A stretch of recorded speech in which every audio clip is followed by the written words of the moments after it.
My name is Brian Taylor with the North and South Rivers Watershed Association, and we are here to talk about river stories. Every river has a story, and today we're going to be focusing on some restoration work that has been done and could be done here in Pembroke on the Herring Brook. And to help us with that, we are joined by Samantha Woods, Executive Director of the North and South Rivers Watershed Association. So let's go meet her.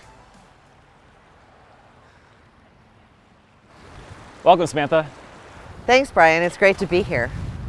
So Samantha, can you tell us a little about where we are and what we have here around us? Sure, Brian. So here we are today at the Herring Brook Run Park. And Herring Brook is the run that, the stream that we're at today. It runs through the town of Pembroke, and it is a major tributary to the North River. It runs about 5.5 miles from its headwaters up at Furnace and Oldham Ponds and Great and Little Sandy Bottom Ponds.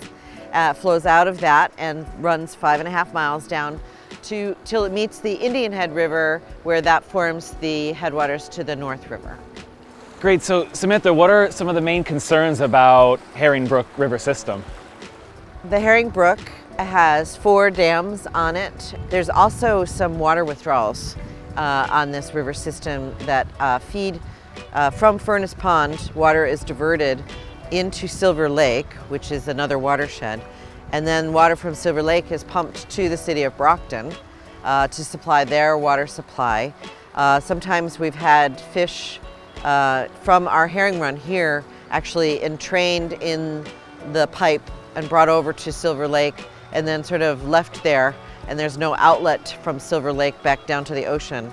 We also have concerns when the water is withdrawn for the fish to outmigrate if there's less water in the river. If we have a sort of a droughty year, we just have to make sure that there's enough water that we can let the fish outmigrate downstream of these dams. Wow, so what forms of restoration has been done here on this river? So, Brian, there have been some restoration on this river, very targeted restoration, particularly for the herring, the alewife in particular, that spawn all the way up in Furnace and Oldham Ponds. So this is actually a stream, as I said, that has 4 dams on it. Each of those dams has a fish ladder on it. So those dams allow for the passage of herring. And back in the 90s, actually, this run was the population was completely almost gone. And the Division of Marine Fisheries helped restock, actually, this fish run.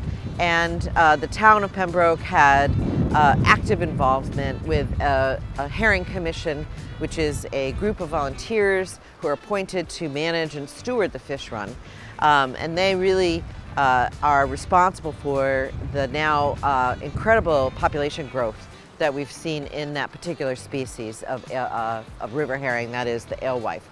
In fact, in the last several years, this run has been one of the top 5 in terms of just numbers of that particular fish.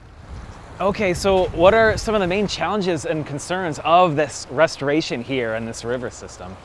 The river system has, been partially restored because of the fish ladders, and those fish ladders really require ongoing maintenance. They require human intervention to work as well as they can.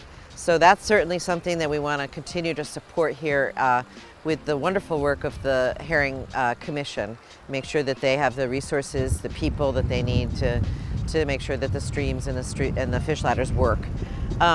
We also have great monitoring here for herring populations, so being involved in the herring counts is important. When and if there's an opportunity if there's a dam that's in need of repair, or there was actually 1 dam here. There used to be five, now there's 4. 1 dam blew out during a storm and it wasn't rebuilt, which is good, because so now it's one less thing we have to maintain. And then we got the benefits of a fully restored part of the stream. So, where there's opportunities for removing dams when the time comes to make a decision about repairing a dam, that's something that we think is important for people to really think about. Do we need the dam? What's it doing? Is it that important, or can we actually remove it and get full restoration of the stream so that we don't have to continue to put so much human effort in to maintaining that one population, and in fact we can get the full benefits of a full stream restoration. And then the water supply, that one's hard. It's unlikely the city of Brockton's going to give up their rights to the drinking water supply. But maybe making sure that in Kingston, the Silver Lake system has an outlet.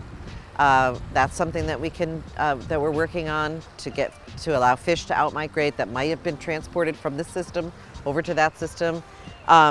Not having the fish entrained in the first place, better management and screening to make sure that the fish don't get sucked up when they move the water over to the city of Brockton. So those are some things that at the policy level, we're involved with, trying to make sure that the water withdrawal has the least amount of impacts.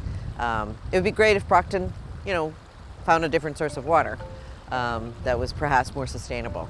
Wow, so Samantha, what are the impacts that these 4 dams have on this river here? So it's a great question, Brian. As you noted, there are 4 remaining dams on this river, and some of the impacts from those dams are obviously minimized when you have a fish ladder, because you can actually pass the herring. So at least that part is being minimized or restored, right? But the dams still hold back the water, and when they hold back the water, they increase the solar gain, right? Because they're spreading that water out over a larger area, and then the sun is heating that water up. And that water, once it gets warmer, isn't as full of oxygen, because when we have warmer water, it can't carry as much oxygen in it. Sediments can get trapped behind the dam and start to fill up, the pond behind it. It stops the sediment from flowing downstream and feeding our marshes in the North River. So that's something that an impact that the dams are still having. Sometimes in the summer in particular, there's no water flowing out beyond the dam.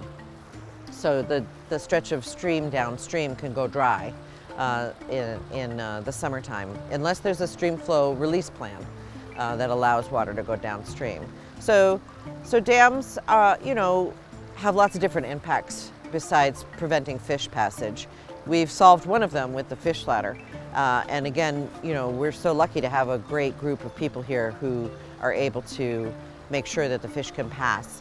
Not every fish ladder works so well as they do here in Pembroke. If there's ever an opportunity to reconsider if the dams need to be here or not, people should really think about all of the impacts that these dams have, not just the one sort of iconic fish passage issue. Wow, so Samantha, what are some things that the folks of Pembroke can do here to preserve and protect this wonderful river system here? So that's a really good question. And really, there's quite a bit that people can do. First thing they can do is be educated, right? So the students that are listening to this, you're taking the first step towards really doing something to help your stream by becoming more educated about the impacts on them.